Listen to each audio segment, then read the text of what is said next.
ঘড়ির কাঁটায় 8:10 এই মুহূর্তে যারা অফিসগামী রয়েছেন নিশ্চয়ই তারা বেরিয়ে পড়েছেন, কেউ কেউ অথবা কেউ কেউ বেরোনোর প্রস্তুতি নিচ্ছেন। তাদের জন্য ট্রাফিকের আপডেট আমরা জানাতে চাই এবং সেই সাথে যারা বেরোবেন বা আজকে অফিস শেষ হওয়ার পর কোথাও ঘুরতে যাওয়ার পরিকল্পনা করছেন, ওয়েদারের আপডেট তাদের জন্য জানাতে চাই। আমাদের সহকর্মী ফারদিন রয়েছেন, তিনি সেই খবরাখবর জানাবেন।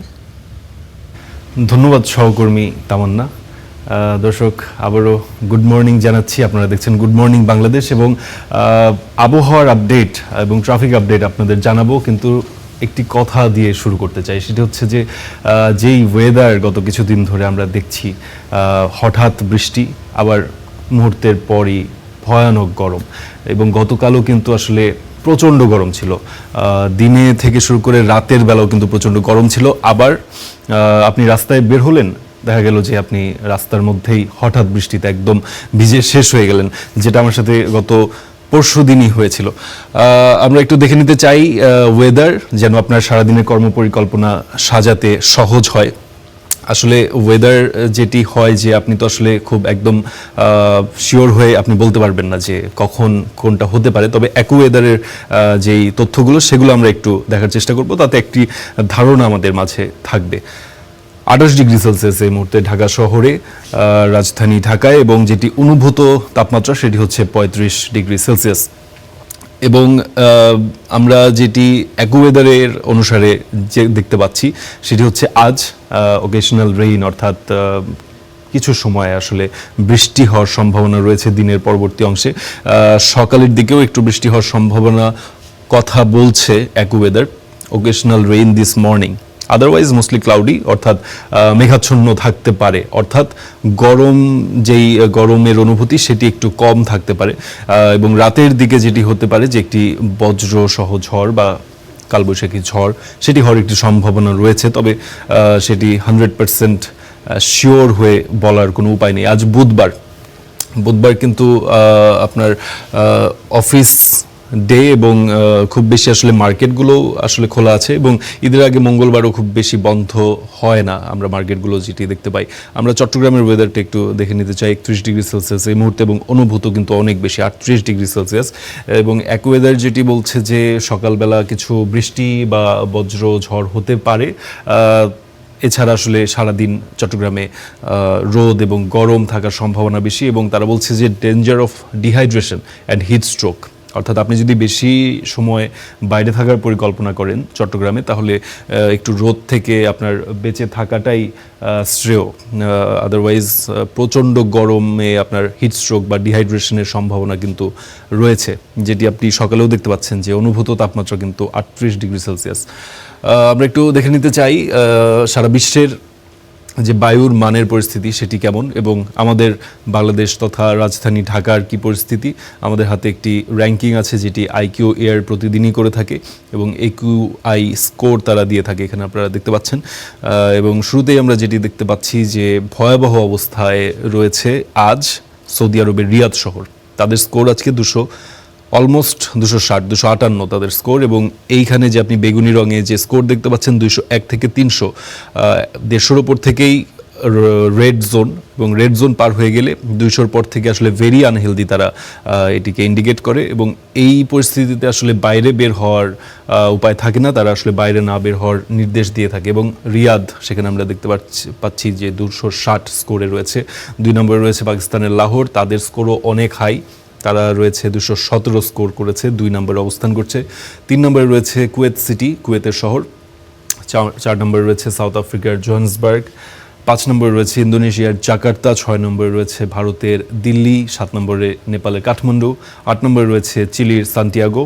9 নম্বরে রয়েছে ফিলিপিন্সের ম্যানিলা, এবং 10 নম্বরে, অর্থাৎ বেশি অপেক্ষা আমাদের করতে হয়নি, 10 নম্বরে রয়েছে বাংলাদেশ। যদিও আজ আমাদের স্কোর খুবই কম, সেটি হচ্ছে 96, অর্থাৎ আজ সকালে আমাদের বায়ুর মান এতটা ভয়াবহ না। যদি আপনি এখানে একটু খেয়াল করেন, হলুদ রঙের 51 থেকে 100, অর্থাৎ মাঝারি। এই দৃশ্য খুব বেশি ঢাকার জন্য প্রযোজ্য না, বা আমরা খুব বেশি এটার সাথে অভ্যস্ত না যে ঢাকার যে বায়ুর মান সেটি 100-র নিচে নামছে। আমরা বেশিরভাগ সময় যেটি দেখে থাকি 1 থেকে 5-এর মধ্যে। আমরা দ্রুত একটু পরিষ্কার অর্থাৎ স্বাস্থ্যকর বায়ুর মানের তালিকাটিও দেখে নিব। 1 নম্বরে রয়েছে পর্তুগালের লিসবন, সবচেয়ে স্বাস্থ্যকর বায়ু আজ পৃথিবীর মধ্যে যে শহরটিতে, সেটি হচ্ছে পর্তুগালের লিসবন শহর। 2 নম্বরে রয়েছে ইটালির মিলান শহর, 3 নম্বরে রয়েছে অস্ট্রেলিয়ার মেলবোর্ন শহর, 4 নম্বরে রয়েছে নিউজিল্যান্ডের অকল্যান্ড, 5 নম্বরে ক্যানবেরা অস্ট্রেলিয়া, 6 নম্বরে ব্রাজিলের সাও পাওলো, 7 নম্বরে অ্যাথেন্স গ্রিসের শহর, 8 নম্বরে রয়েছে সিডনি অস্ট্রেলিয়া শহর, 9 নম্বরে মিনিয়াপোলিস ইউএসএ, 10 নম্বরে ডেনভার ইউএসএ। অর্থাৎ অস্ট্রেলিয়া এবং নিউজিল্যান্ডের বেশিরভাগ শহর আমরা এখানে দেখতে পাচ্ছি, এবং ইউরোপ এবং উত্তর আমেরিকার কিছু শহর। এছাড়া পৃথিবীর আর কোনো মহাদেশের কোনো শহর আপনি কিন্তু 1 থেকে 10-এর মধ্যে দেখতে পাচ্ছেন না। অর্থাৎ যে উন্নত বিশ্ব বলে পরিচিত তারাই আসলে 1 থেকে 10-এর মধ্যে অবস্থান করছে, এবং সেখানে বায়ুর মান তথা জীবন মান, সেটির মান আপনি আসলে ধারণা করতে পারেন। দ্রুত আমরা একটু ট্রাফিক আপডেট দেখে নিতে চাই। 8:15 বাজে অনেকে অফিসের জন্য বের হবেন। কোন রাস্তাটি আপনি আপনার জন্য সিলেক্ট করবেন, আপনার জন্য সহজ হবে, আমরা একটু দেখে নিতে চাই। আমরা একটু মিরপুর থেকে শুরু করব। মিরপুরের যে পল্লবী মিরপুর 11, এইখানে আমরা প্রায় প্রতিদিনই এই মেট্রো স্টেশনের নিচের যেই অংশটি, এখানে আমরা এক ধরনের যানজট লক্ষ্য করে থাকি। আজকেও তার ব্যতিক্রম নয়, সেটি দেখতে পাচ্ছি। এছাড়া এখন পর্যন্ত আমরা মিরপুর 10-এ কিছুটা আমরা দেখতে পাচ্ছি, মিরপুর 2-এর ওই সাইডটা, এবং মিরপুর 10কে কেন্দ্র করে যে গোল চত্বর, সেই গোল চত্বরকে কেন্দ্র করে কিছুটা যানজটের সারি রয়েছে, যানবাহনের সারি রয়েছে। সেটি খুব বেশি দুশ্চিন্তার কোনো ব্যাপার নয়। গাবতলী আপনি এখানে দেখতে পাচ্ছেন, গাবতলীর যে পুরো এরিয়াটি, সেটি আমরা দেখতে পাচ্ছি যে লাল রঙে ছেয়ে গেছে। এর কারণ কি? এর কারণ হচ্ছে গাবতলীতে আপনারা জানেন যে পশুর হাট রয়েছে, এবং কোরবানির ঈদের খুব বেশি দিন সময় নেই, মাত্র 7-8 দিন বাকি। সেইখান থেকে গাবতলীর যেই পশুর হাট, সারা দেশ থেকে পশু বোঝাই যে ট্রাক বা গাড়ি ঘোড়া সেখানে আসছে, এবং গাবতলী আপনারা জানেন যে ঢাকার একটি অন্যতম যেটি বলে যে প্রবেশ পথ। তো গাবতলীতে আমরা দেখতে পাচ্ছি সেখানে রয়েছে যানজট।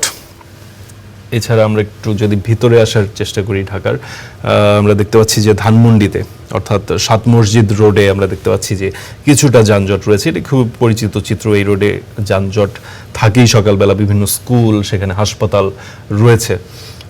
মিরপুর যেটি রোড গাবতলী থেকে হয়ে শ্যামলী হয়ে যেটি ধানমন্ডির দিকে এসছে, সেই রোডটিতে আমরা দেখতে পাচ্ছি যে এই মুহূর্তে গাড়ি ঘোড়ার চাপ রয়েছে। বিজয় সরণি অ্যাজ ইউজুয়াল আপনারা দেখতেই পাচ্ছেন। মিলিটারি মিউজিয়াম এবং ফার্মগেট এবং এই পুরা এলাকাটি বেশ যানজটের কবলে পড়েছে। নব থিয়েটার, মিলিটারি মিউজিয়াম এবং ফার্মগেট, এই যে পুরো রাস্তাটি, এই মোড় কেন্দ্র করে সেখানে কিন্তু যানজট রয়েছে। অর্থাৎ এই রাস্তাটি আপনি সকালবেলা যদি অন্য কোনো উপায় থাকে, অন্য কোনো রাস্তা আপনার চুজ করার অপশন থাকে, আমার মনে হয় যে সেই রাস্তাটি আপনার জন্য চুজ করা উচিত হবে। মহাখালী বাস টার্মিনালের এখানে আমরা দেখতে পাচ্ছি ব্যাপক যানজট, এবং লাল, আসলে গাঢ় লাল ধারণ করেছে এই মহাখালী বাস টার্মিনালের সামনের রাস্তাটি। এরপর যদি আমরা একটু দেখতে চাই রামপুরা মালিবাগ, এই রাস্তাটিতে যানজট রয়েছে। আবুল হোটেলের সামনে দিয়ে মগবাজারে আসার যে রাস্তাটি, এই রাস্তাটি যানজট রয়েছে। এছাড়া খুব বেশি মোটা দাগে তেমন যানজট নেই। শাহবাগে কিছুটা মোড় কেন্দ্রিক যানজট রয়েছে, এলিফ্যান্ট রোডের এই অংশটুকুতে। এছাড়া খুব বেশি আসলে দুশ্চিন্তার কারণেই এখন পর্যন্ত সমস্ত রাস্তায় আমরা দেখতে পাচ্ছি যে চলাচল উপযোগী রয়েছে। তবে আপনারা জানেন যে বৃষ্টি যদি হয় তাহলে ঢাকা শহর আসলে অন্য রূপ ধারণ করে, এবং ভোগান্তির আসলে কোনো সীমারেখা থাকে না। অর্থাৎ এই বৃষ্টির মৌসুমে যদি বৃষ্টি হয় তাহলে ঢাকাবাসী হিসেবে আপনাকে ভোগান্তি পোহাতেই হবে। যদিও সকালবেলা আমরা দেখতে পাচ্ছি যে যেটি সাধারণ স্বাভাবিক যেই গাড়ির চাপ, সেটি রয়েছে, খুব বেশি আসলে দুশ্চিন্তার কারণ নেই। তো দর্শক, এই ছিল আমাদের আজকের আবহাওয়া আপডেট এবং ট্রাফিক আপডেট। আমরা আবারও ফেরত যেতে চাই, আমাদের সহকর্মী তামান্না অপেক্ষা করছেন আমাদের জন্য। ধন্যবাদ ফারদিন, অসংখ্য ধন্যবাদ আপনাকে।